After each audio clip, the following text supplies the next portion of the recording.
of a nuclear holocaust, death and destruction. It is simple. And today, our campaign is even more relevant as the treaty on the prohibition of nuclear weapons goes into effect. As the only country in the world that has used nuclear weapons, we demand that the United States government, the Biden government, sign on to this treaty and start the denuclearization now.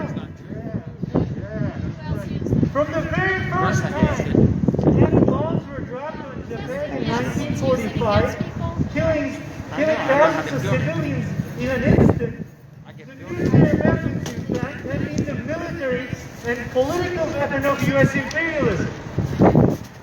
While the bombings of Japan were murderous, terrible, and cruel crimes, they should also be understood not as the end of World War II, but as the beginning of a new war, the Cold War. When the United States dropped those atomic bombs, the defeat of Japan was already imminent. And the main contention was about who would preside over Japan's surrender, the US or the Soviet Union. As a result of the nuclear bombing, Japan had to surrender unconditionally to the United States, which went on to occupy the island and installed a friendly government in the hopes of counteracting the spread of socialist revolutions nearby in Asia, whether in China or Korea. So while the atom bombs directly targeted Japan, politically, they took aim at the Soviet Union and all the colonized people fighting for national liberation and socialism. And sure enough, the US that started that not-so-cold war in Japan was very soon on to its next target in Korea in its attempt to stop the socialist revolution from succeeding in that peninsula. The US atrocities in Korea is nothing short of genocide. With absolutely no concern for civilian life, they carpet bombed Korea for 3 years, dropping more bombs in that tiny country than all of the bombs combined during the whole Pacific theater of World War II. And in full racist imperial hubris, Air Force General back then boasted that they had managed to kill 20% of the Korean population. And despite these atrocities, the Korean People's Army fought back, dealt the US its first modern defeat. And witnessing how nation after nation on the US hit list has come under attack or been destroyed, the DPRK has understandably built up its nuclear program as a means of self-defense. And as we stand for their basic right to self-defense, basic US aggression, we also realize denying the oppressed people that basic right is nothing but an updated version of that 400-year-old North American disease called American exceptionalism. And we firmly stand against it. It is the US that is the threat to peace anywhere in the world, whether it's in Korea, the Middle East, or Latin America. And as a rogue, rabid power that has waged countless wars of plunder around the world, it is the US that needs to be denuclearized and demilitarized immediately. Hence our demand for the US to sign the treaty on the prohibition of nuclear weapons. Our task in the heart of the US empire is to organize the anti-war movement. And PNC Stop Making the Bomb campaign is part and parcel of that movement at the local, national, and international level. It is local as we take on PNC and demand PNC stop making the bomb. It is national because very closely related to that demand to PNC, we now demand that the US government sign the treaty on the prohibition of nuclear weapons. And last but not least, it is international because we know organizing the anti-war movement in the belly of the US empire is the only way to truly stand in solidarity with all the oppressed nations around the world that face US aggression day in, day out in all its forms, whether it's bombs, drones, blockades, sanctions, or regime change operations. PNC, stop making the bomb.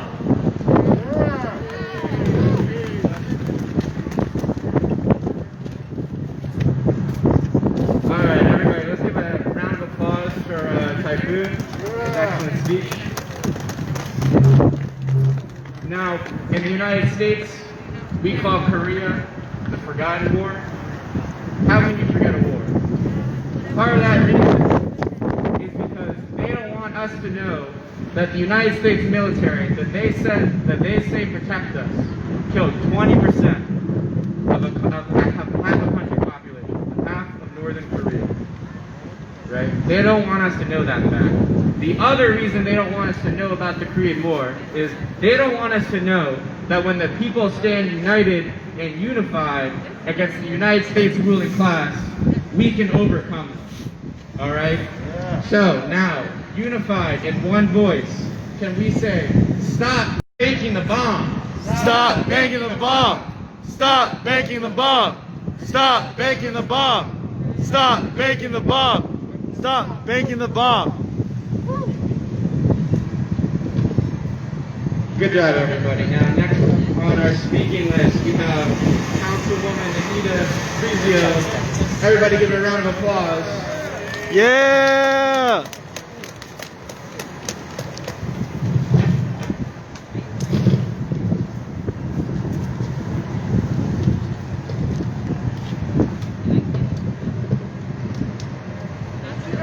For inviting me.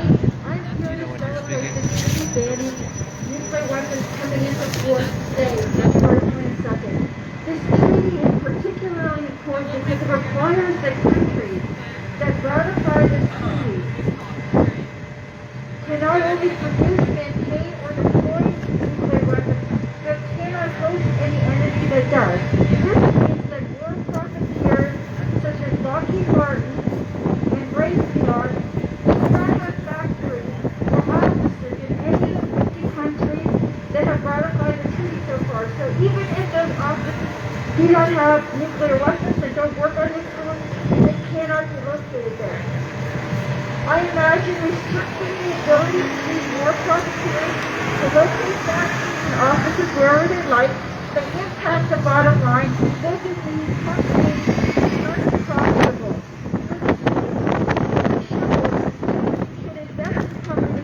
Who are not hampered by such restrictions, but companies that can grow, thrive, and locate in every country. In 2015, PNC said it would not finance coal companies that rely on bankrupt removal. And in 2019, PNC said it would no longer finance the private prison industry. Let 2021 be the year PNC will stop investing in the nuclear weapons producing companies. Yeah. PNC is the 7th largest bank in the United States. It has so much potential to make positive change. If a bank is truly interested in maximizing shareholder returns and having a positive impact on the community, it must have the foresight to move and integrate ESG goals in investment and lending decisions, thus concluding investment in the nuclear weapons industry. We implore PNC to do the right thing. Yeah! Hey, everybody, another round of applause for our excellent. All right. We know that there's a legal process for PNC to do this. We know that international law has called upon them to do it. I don't think it's that hard. They've apparently managed to divest their investments from other industries whose only function is to destroy human life. What is that different about nuclear weapons? I don't think there's that much. Next up on our speaker list, we have Betsy from the Answer Coalition. Everybody give a round of applause for Betsy. Thank you, Jim. Hi everyone, my name is Becky, and I'm affiliated with the Act Now to Stop War and End Racism Coalition, or the Answer Coalition. Thank you all so much for being here this morning. Today is a historic day, as you all may know, as it marks the day that the Treaty on the Prohibition of Nuclear Weapons goes into effect. We are here today not only to demand PNC Bank divest from funding nuclear weapons manufacturers, but also to build a broader anti-war coalition and remind those watching and listening that nuclear weapons are now illegal. nuclear weaponry is a force that kills indiscriminately, we must realize the targets most at risk are those at the receiving end of the United States' hawkish and imperialist foreign policy. The inauguration of Biden a few days ago does not mean, as some claim, that racism and military aggression has left the White House. Biden's track record, his imperialist rhetoric on the campaign trail, and his choice in cabinet members have demonstrated that military aggression and the possibility of war have not diminished whatsoever under the new administration. Biden has made clear that he fully intends to continue the tradition of a bloated military and defense budget, deathly sanctions, and amping up aggression toward countries such as China through racist and xenophobic rhetoric and policy. The truth of the matter is, funding war and weapons for war is a bipartisan effort. So we must be clear about what we demand exactly. When we say no more nukes, we say this knowing that for a world without nuclear weapons to exist, it is imperative that the United States makes the first move to relinquish them. We know this because the United States is the only power to ever use nuclear weapons, and they were used in a racist attack against Japan. The effects of the United States' use of nuclear weaponry were felt broadly, and the death of the 150,000 people, at least, who were killed from the bombs themselves, and the long-term effects the survivors had to deal with, effects that would eventually kill them, and in our present-day ongoing military occupation in Japan. The effects of the use of nuclear weapons were also felt by the rest of the world, as they recognized the United States as a deadly world power with access to these weapons and understood the ease with which we would wield them. Surround them and move away. Put your hands up like you're not going to hit them, okay? It appears we got ourselves a badass.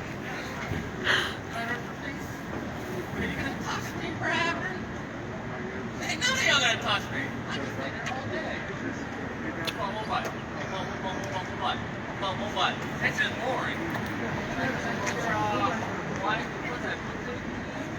Don't touch me.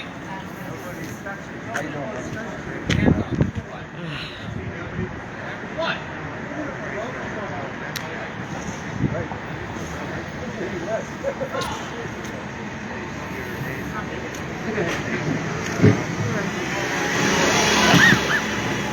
Alright, and so as people currently living in the United States, and as people who, I hope, are dedicated to combating war and racism in all of its iterations, we ask, why is there always money for war, but never enough money for health and education?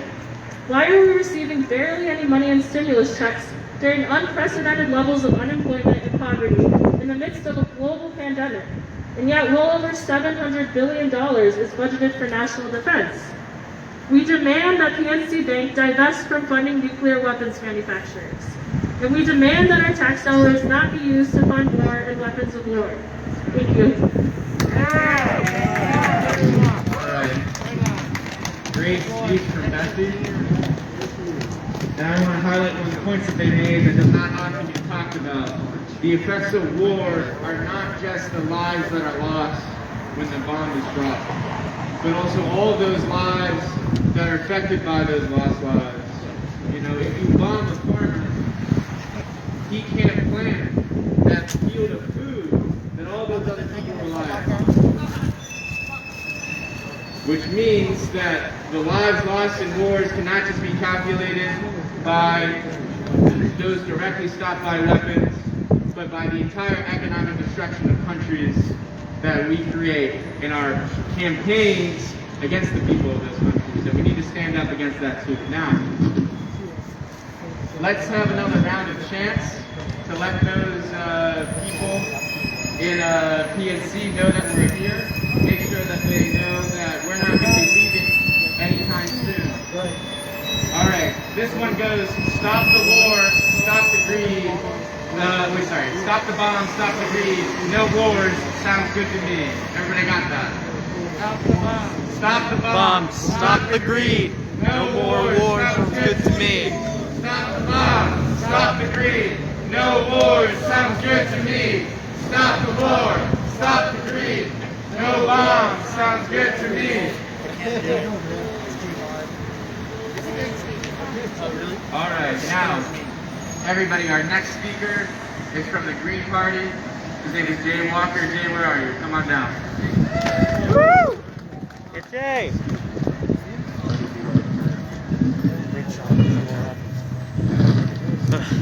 That guy, that was the saddest thing I've ever seen. Hello. My name is Jason Walker, and I'm the chair of the Green Party of Allegheny County. We are proud members of the Stop Banking the Bomb Coalition. Climate change, nuclear war, those are two existential crises of our generation, my generation. I'm 30 years old. You wouldn't think it based on our news or what our politicians focus on. But these two issues have many similarities. Both issues require global solidarity to properly address. We're seeing an example of that with the UN Treaty on the Prohibition of Nuclear Weapons that was ratified around the globe. We also see that with our endless COP conferences to try to stem the tide of global emissions with a weak Paris Climate Agreement. What we also see from these efforts at global governance are the consistent flouting of international law by rogue nations like our own United States. These unenforced agreements are not good enough. That brings me to my second point. The combined threats of nuclear war and climate change both require mass mobilizations in the streets around the world. We've seen a hint of mass action with the wave of climate strikes in 2019. We can also look further back to the anti-nuclear weapon movement. In 1982, 1 million people filled the streets of New York City to protest against nuclear weapons. Our own government has made it very clear that it does not care about following international law or even considering the wishes of our residents in this country.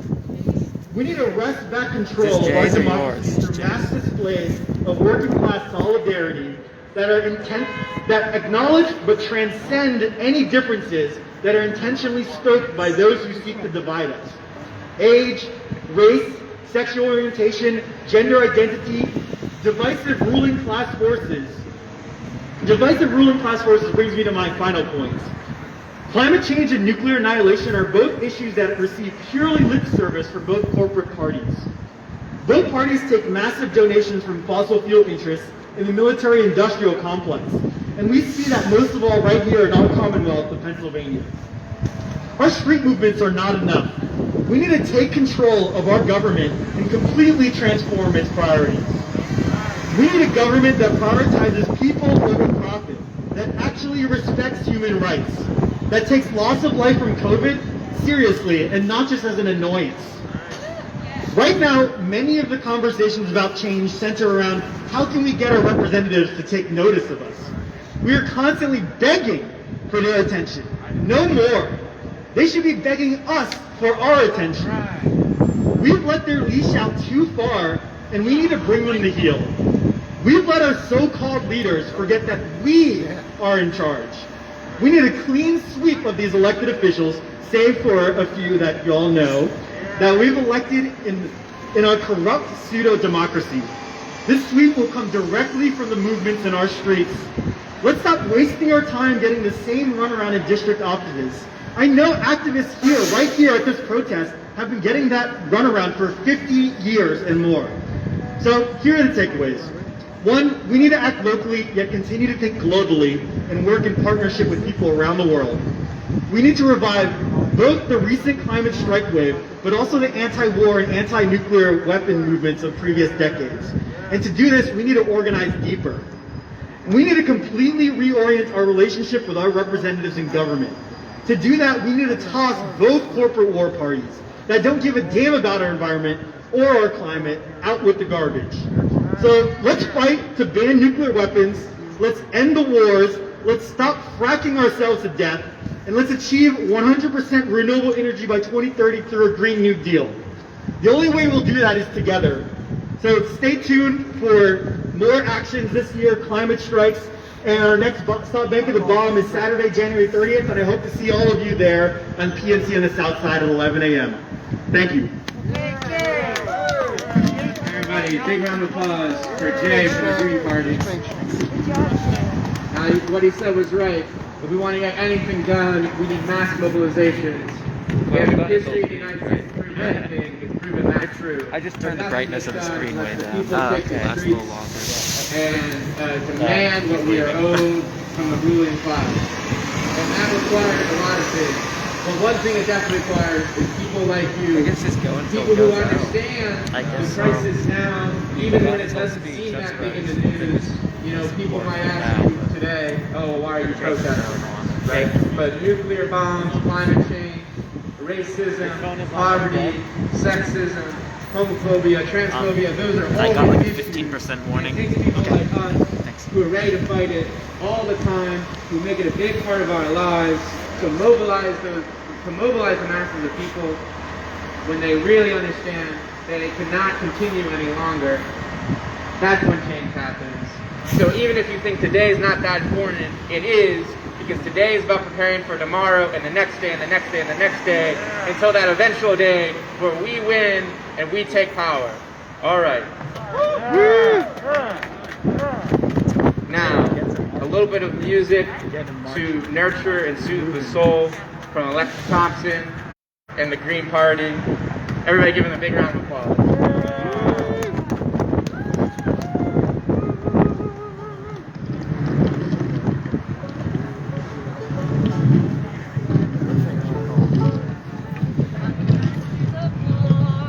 Microphone.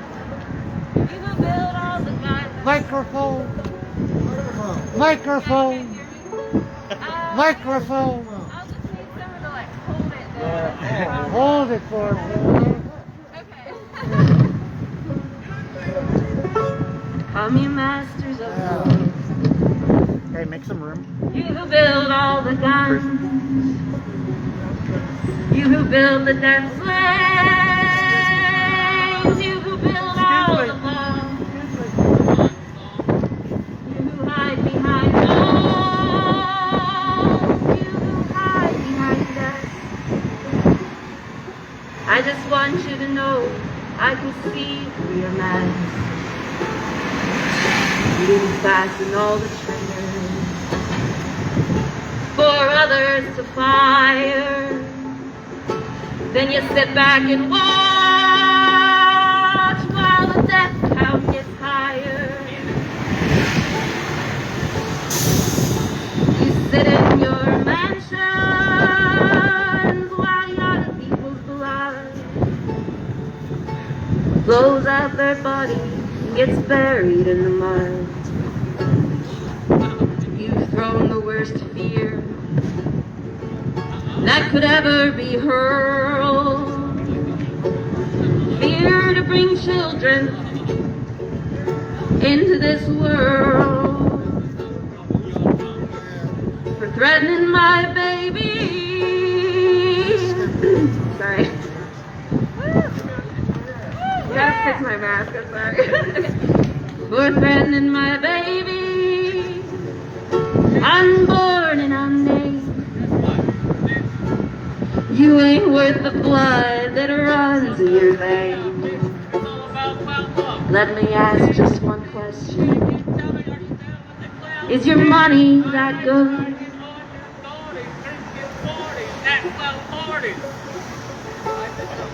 Let me ask you one question. Is your money that good? Will it buy you forgiveness? Do you think that it could? I think you will find when your death takes its toll. All the money you made won't buy back your soul. All the money you made won't buy back your soul. All the money you made won't buy back your soul.